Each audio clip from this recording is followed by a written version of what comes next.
Hello, you are most welcome, ladies and gentlemen, to Real Impartation Moment on Tuesday Night Anatomy with Daniel Okwan. Now, today's section, we want to look at the arterial blood supply, yes, by way of the coronary arteries to the heart, as well as, of course, its venous drainage, yes, coming from, of course, the cardiac veins. So, without much ado, yes, let's quickly go through this. Now, we know that, yes, in, of course, the right ventricle, deoxygenated blood is pumped by it into, of course, the pulmonary trunk, which then divides into, of course, the right and, of course, the left pulmonary arteries to get into, of course, the pulmonary capillary bed for, of course, gaseous exchange, so that it gets oxygenated, and then this blood, which is now oxygenated, returns to the heart, this time around through pulmonary veins, back into what we call the left atrium of the heart. Now, this circuit represents what we call pulmonary circulation, because we said anything pulmonary has to do with the lungs. Now, for systemic circulation, now this oxygenated blood, which is now in the left atrium, yes, reaches the left ventricle, and then it is pumped, yes, under high pressure, actually into what we call the aorta, to, of course, be distributed to all parts of the body except the lungs. Now, if the cells of the body, make use of it, then what will happen is that it's now deoxygenated and it will have to be returned back into the heart, actually into the right atrium of the heart through, of course, the superior and, of course, inferior vena cava. Okay, so this represents what we call systemic circuit. Okay, so generally, yes, the heart is pumping blood, yes, to all parts of the body except the lungs for, of course, their nutritional requirements, as well as, of course, their oxygen requirements. Then how about the heart itself? Okay, so the heart itself will also have to be nourished. But the surprising thing is that although, yes, during cardiac systole, okay, during contraction, okay, of the ventricle, that is where these arteries that are supplying the various parts of the body except the lungs will get, of course, filled. But for the arteries which are going to supply the heart itself, which we call them the coronary arteries, they will get filled during what we call cardiac diastole. So when the heart is actually, yes, being filled, or when it is relaxing, that is when, it gets, its blood supply. Okay, so that is one thing that, we have to know. So let's move on, we will get to see. So that circulation which is going to take place inside, now, get to know that as the blood flows through this area, the heart is going to have three main tunics. It is going to have what we call endocardium, it will have a myocardium, and of course, it will have what we call epicardium.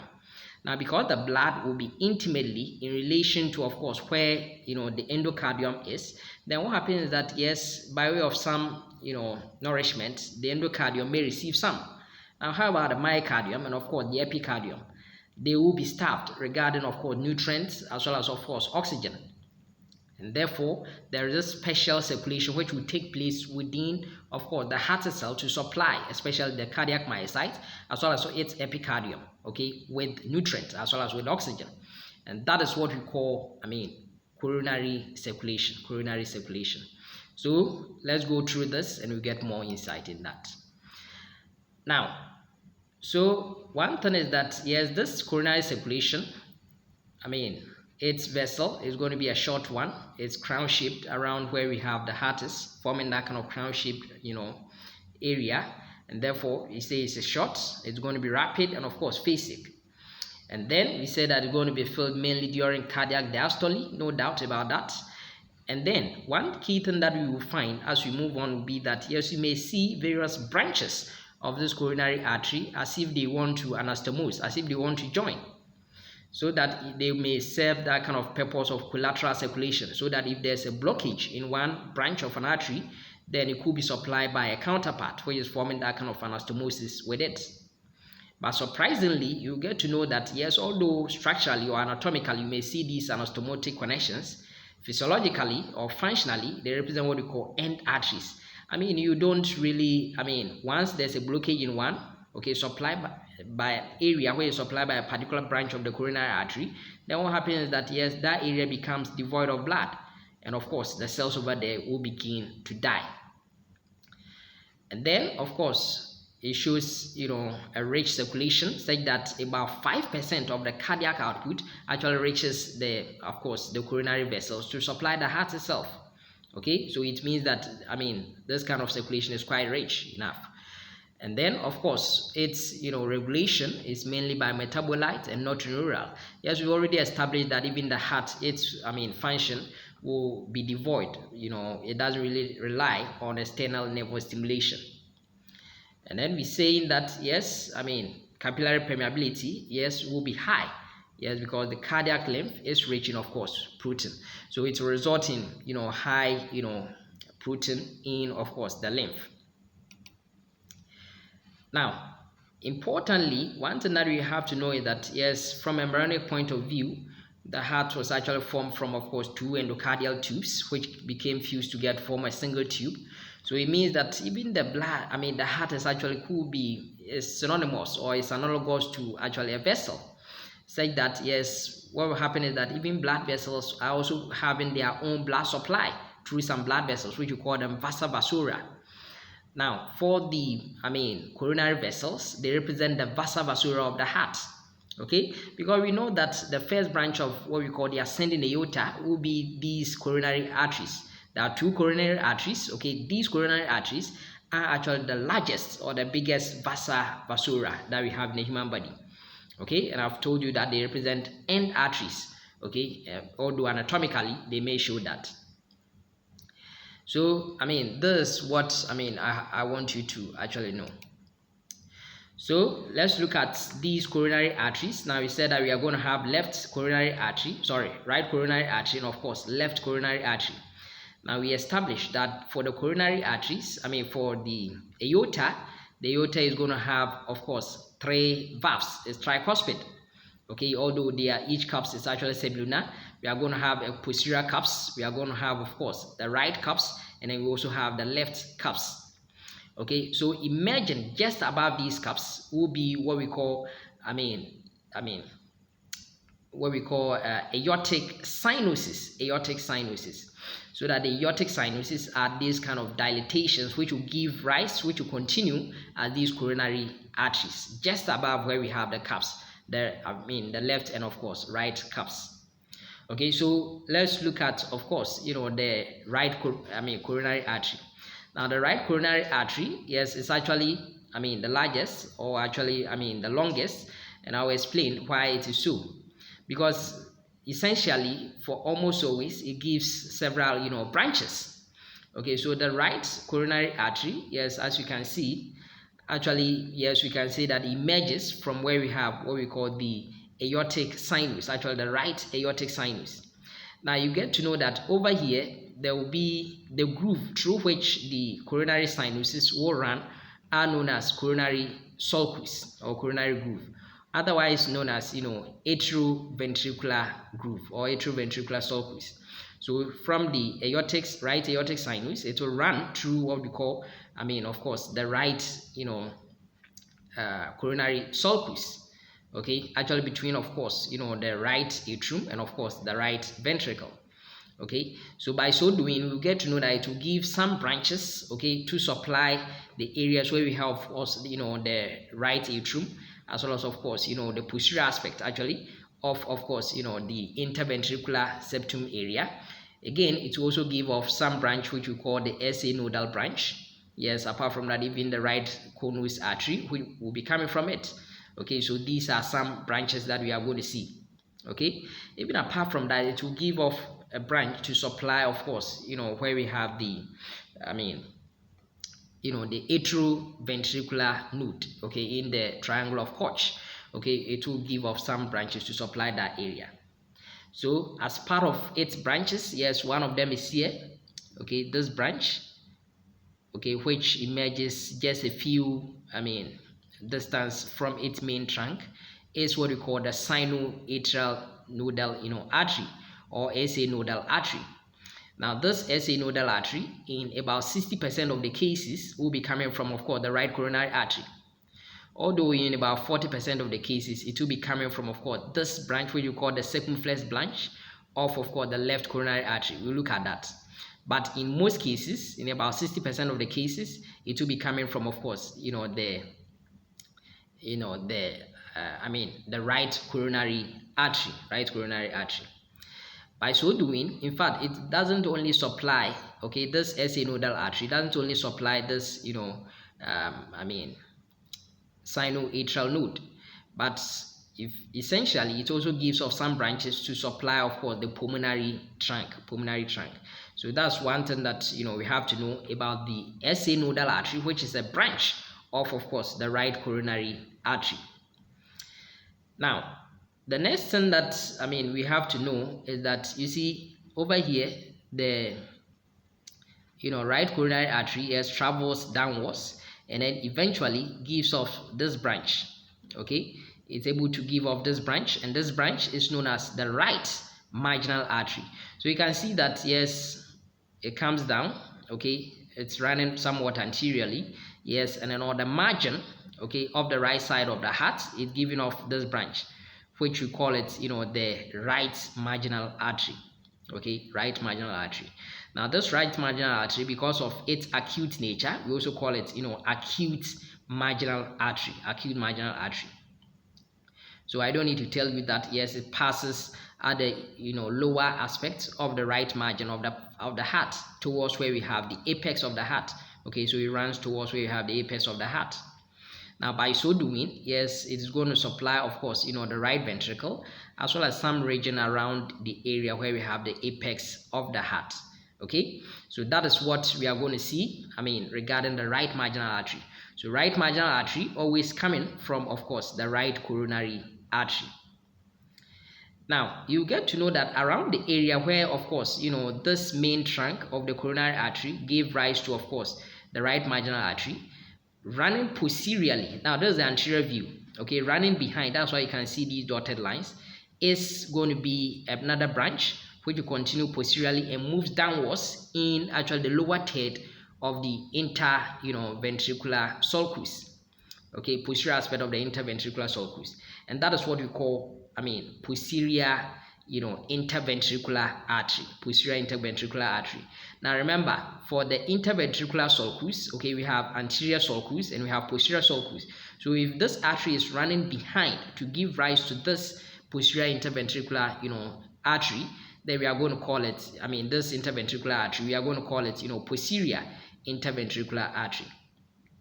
Although some surgeons usually would prefer to call it posterior descending artery. Okay, so posterior descending artery is synonymous to posterior interventricular artery. Okay, now this posterior interventricular artery is not always coming from, of course, a branch from right coronary artery. If it's coming from it directly, then we say this heart is actually right dominant heart. Okay, now in about 67% of the cases, yes, it will be coming from, of course, this this right coronary artery, the posterior interventricular artery. No problem with that. Okay, so these are the main branches that we are going to see. But even that, yes, just from its origin, just a few centimeters from its origin, we have the right conus artery.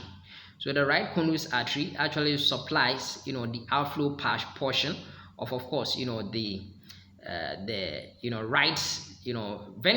right ventricle, okay, or that's the infundibular part. Okay, it supplies that area. Okay, now you may also find another branch which will be coming, okay, also around the same area. It's from just a few distance from its origin, will be the AV nodal branch. That's the atrioventricular nodal branch, may also be coming from that side, which will, of course, supply the AV node. Okay, supply the AV node. Okay, so that is what we have to know. But that one, it actually originates near the posterior interventricular artery. Okay, its origin will be near where we have the posterior interventricular artery to actually supply this area where we have the triangle of Koch, where, of course, the AV node will be present. So very simple. If you talk about the right coronary artery, get to know that the arteries which are coming from it, yes, we have the right coronary artery. It will give off some branches, which is SA nodal artery. SA nodal artery, it will give a conus branch, right? Conus branch. It will also give off, AV nodal branch. Okay, now you can see that there's even another branch which we call the right anterior ventricular artery. Yes, there will be other branches which will be sub branches which will supply, the area where you have the right atrium and of course, the right ventricle. So that's the main thing that you are going to see. It will give off a right marginal, which is also known as acute marginal. It will go posteriorly to give off, this branch which we call it, posterior interventricular artery. So that is, what we are going to actually see. Now remember, for the AV nodal, although you can't see it here, AV nodal will be constant, will be coming always from the right coronary artery. Now, how about the left coronary artery? The left coronary artery, yes, will descend shortly, okay, unlike the right coronary artery, which will actually descend up to, this area where it's, of course, divide into, of course, give rise to the marginal, of course, going posterior to give off the posterior descendant. This one will move a short distance, and then it will give off two main branches. And these two main branches, yes, will be, of course, the anterior interventricular artery or anterior descendant artery, and of course it will also give off this branch which we call the circumflex, artery, circumflex artery. Well, some people call left circumflex artery, but there's only one circumflex artery, so no need, qualifying it with left. Okay, so that is what I want to show you. So just the same way, the left coronary artery will emerge from, of course, the left, aortic sinus. Okay, we emerge from left aortic sinus, and then it will cause, shortly, in the, atrioventricular sulcus, or the left coronary sulcus actually, and it will of course give off these branches that I've told you. So it tells you that yes, mainly the area where we have, of course, the left atrium, as well as of course the left ventricle, as well as of course its septum, actually interventricular septum anteriorly, and then sometimes may even sometimes supply the AV node area, okay, or even the SA node area. Okay, so that is what we are going to actually see. Now the main branch, which sometimes it may, in about 40% of the cases, we know that in about 60% of the cases, SA nodal will be coming from the right coronary artery. In about 40% of the cases, it will be coming from, of course, this circumflex artery, circumflex branch. Now look at how the circumflex branch goes. It goes posteriorly, so that's why I can see these short areas, broken lines over here. So it goes posteriorly, so it means that for the in 40% of the cases, if SA nodal artery will be coming from, of course, the left coronary artery, it will be coming from the posterior aspect of the circumflex artery. So it means that it will also run, yes, posteriorly to actually the left atrium to reach the SA node. By so doing, if the branch, the SA nodal artery, is coming from the circumflex branch, then it will not only supply the SA node, but it will also supply the posterior aspect of what we call the left atrium, So that is what we are going to see. Now this branch, which we are calling it anterior descendant or anterior interventricular branch, actually, yes, we know it's a branch of the left coronary artery. Yes, it will be giving off running in what we call the interventricular sulcus anteriorly. Okay, and then what happens is that because it is running this way, then it will give off some branches, some rami will be coming from it, okay, to actually supply what we call the left atrium, some portion of the left atrium, as well as the area of what we call the left ventricle. Now let me show you something. Now this circumflex artery, okay, will also give off some branches to supply, of course, the left atrium. So you can see the left atrial rami. Okay, some branches will be supplying here, as well as some branches also supplying what we call the left ventricle. Now this circumflex branch also gives off this constant branch, which we call it, of course, the left marginal artery.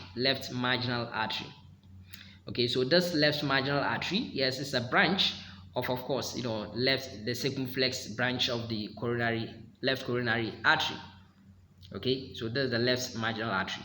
So it means that you can see that it runs downwards along, the margin of the left side of the heart. Okay, so the left border of the heart, it will be flowing in that manner to actually supply mainly, of course, the left ventricle. Now, what happens is that, yes, I told you that this posterior interventricular artery, yes, will be coming from, of course, the right coronary artery. But in about 33% of cases, I told them 67% of the cases, yes, it will be coming from, of course, the right coronary artery. But in about 33% of the cases, yes, it will be actually be coming from the left coronary artery. This posterior one will be coming from the left coronary artery. Okay, you may see that one even happening. Okay, so that's what we are going to see. Now, if that is the case, then it means that it will course posteriorly. Okay, it will actually course posteriorly, go behind it, and then go through what we call the it will go through the atrial, ventricular groove, or of course, it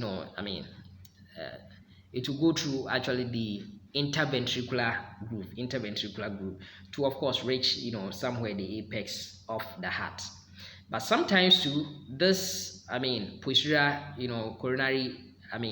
posterior descending artery or posterior interventricular artery will be coming from, confluence of both, to be contributed by both, of course, right coronary artery as well as left coronary artery. When I get there, I'll explain to you.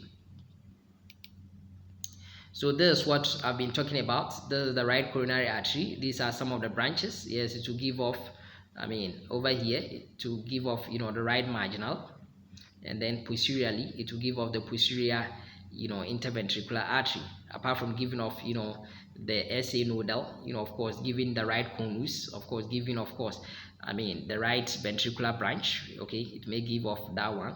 Then, of course, it may also give off, the AV nodal, atrioventricular nodal artery.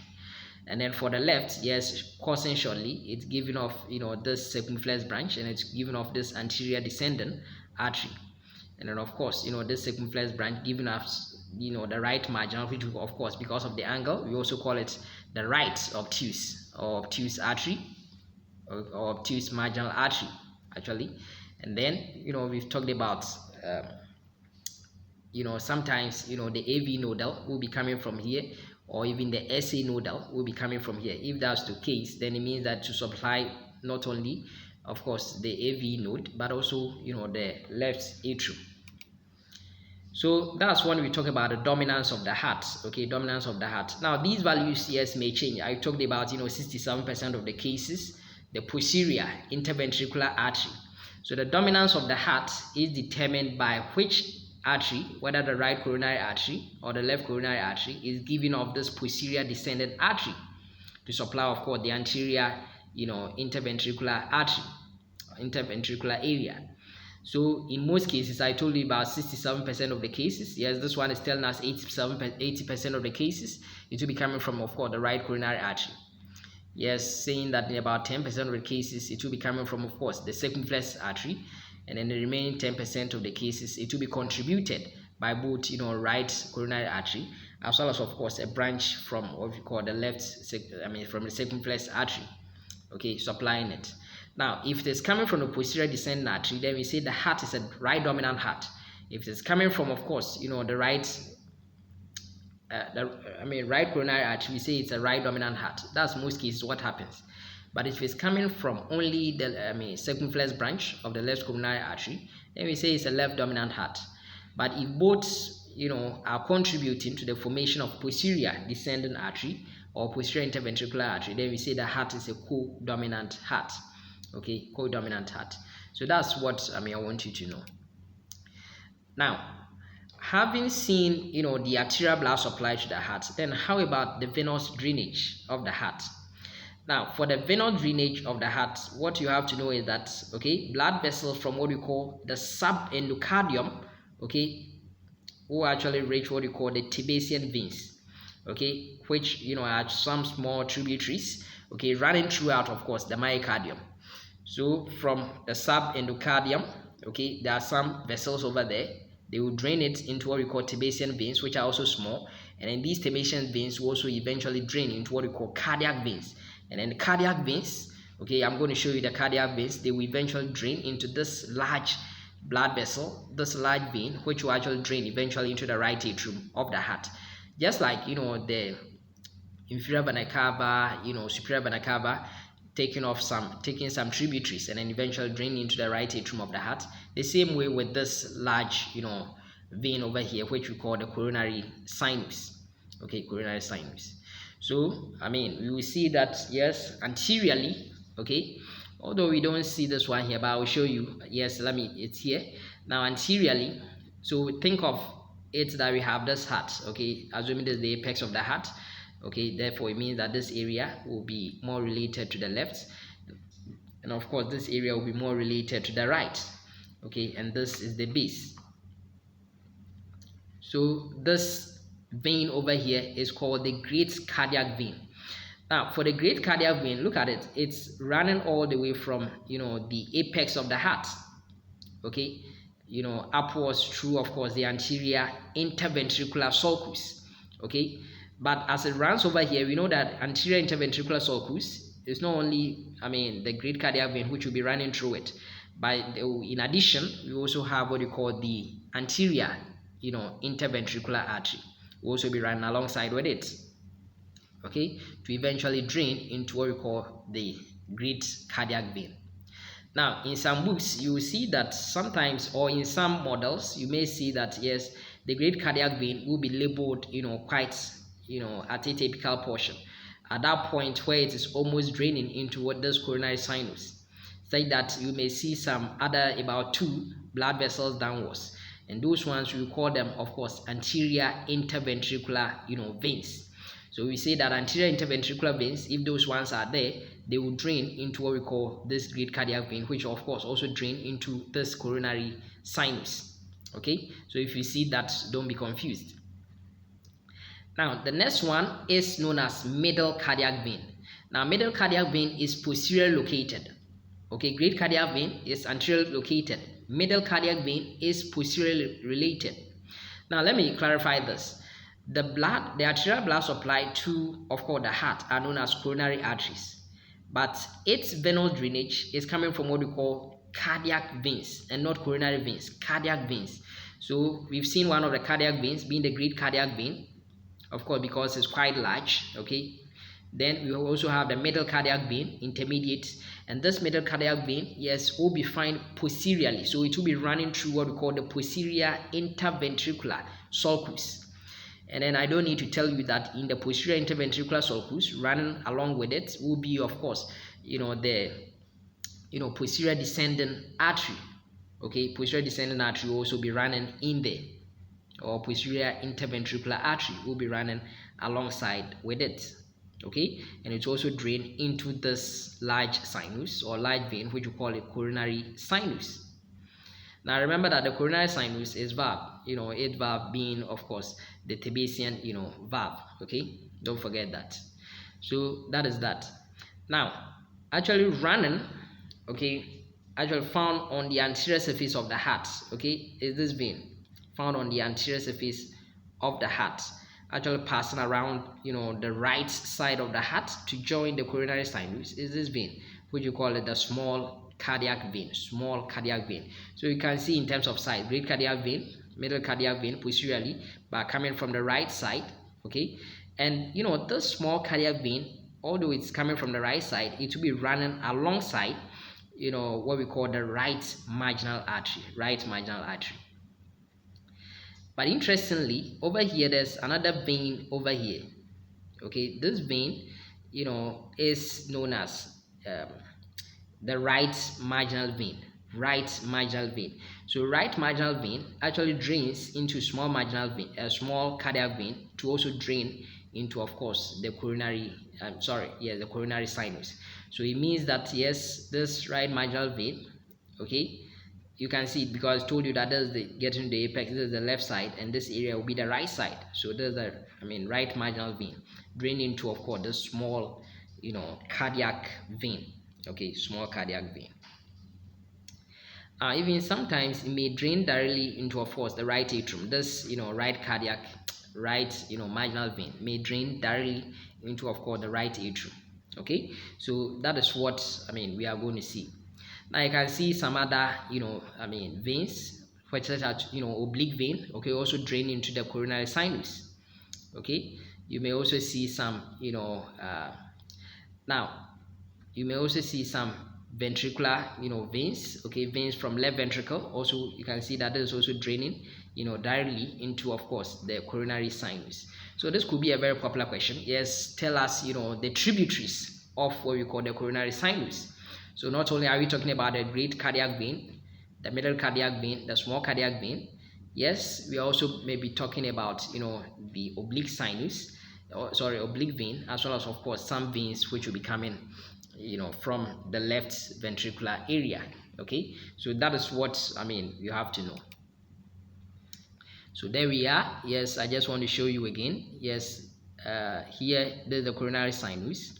Okay, this is actually a posterior view. Okay, so we can see the posterior interventricular sulcus. It means the vein over there will be the middle cardiac vein, and then emerging from the right side, okay, in the atrioventricular groove or the coronary groove, okay, running with, of course, the right coronary artery, will receive, of course, the small cardiac vein, which also receives some tributaries, some venous blood from, of course, the right marginal artery, okay, right marginal vein, to drain into, of course, the coronary sinus again.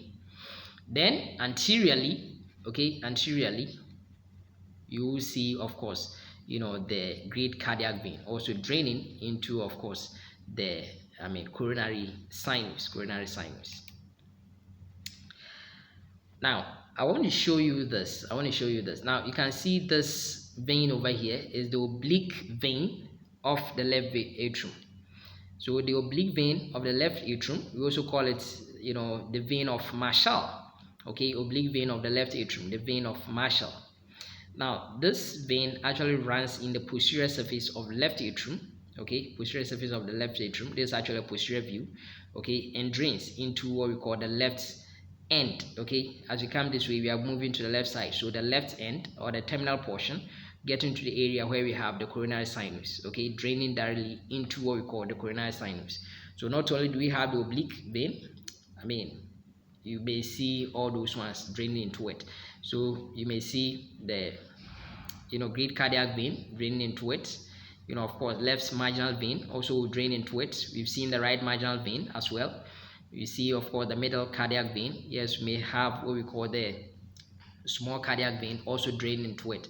So if you are asked to mention the tributaries, then you should be able to tell us all these things. Now, in fact, seeing these kind of coronary blood vessels, it's important that we attach some clinical notes to it. And this is what I want to tell you, that sometimes there could be plaque. Okay, there could be there's a normal lumen of the blood vessel, the coronary vessel, okay, such that it will ensure that there's free flow of blood, okay, to some areas of the myocardium of the heart. Okay, but what happens is that for some reason, yes, this lumen could get occluded. Okay, it could be hardening, as a result of arteriosclerosis, or it could be the position of some kind of fat, or it could be some natural stenosis, okay, taking place in there, or it could be some thrombus, some blood clots actually forming within it. Okay, it could result in occlusion of this lumen, and when that happens, then it means that reduced blood will reach the myocardium of the heart. So look at it. If we take a cross section, look at this lumen, okay, and look at this lumen. So this one will ensure efficient delivery of blood to, of course, the myocardium, other than this one. So when this happens, then of course it will result in some kind of signs or symptoms that the patient may feel. Will be mainly chest pain, which we refer to as angina pectoris. When that happens too, yes, shortness of breath may also come in, okay, as a result of course, build up of this kind of plaque, or this kind of stenotic lumen that we find over here. So if it could be a clot, that's thrombosis, okay, coronary thrombosis occluding its lumen. If that's the case, now I told you that these blood vessels are end arteries. So if there's a blockage, okay, over here, then it means that this area will be devoid of blood supply. Okay, they will be starving of oxygen, and therefore tissue death, ischemia will take place over here. Okay, so that's what we are going to see. Although we may see some physical anastomosis taking place, but functionally, okay, they are end arteries, okay, end arteries, such that if there's occlusion over here, then downstream everywhere, yes, will be, lacking blood supply. Okay, will be lacking blood supply. So importantly, yes, one thing that you may have to know is that yes, tissue death may take place, necrosis may take place, and the place may become infarct. Okay, infarction actually taking place. Okay, that's what we are going to see. And for coronary artery disease, yes, mainly you have to, of course, visit well, recognized hospital or recognized facility for an angiogram to be taken, so that you can actually look at the nature how the heart is actually functioning. So I'm very grateful for your time this evening. I hope you find this tutorial very helpful. Okay, so that in your studies, it will be very good resource for you to always fall onto. Thank you very much, and may God richly bless you.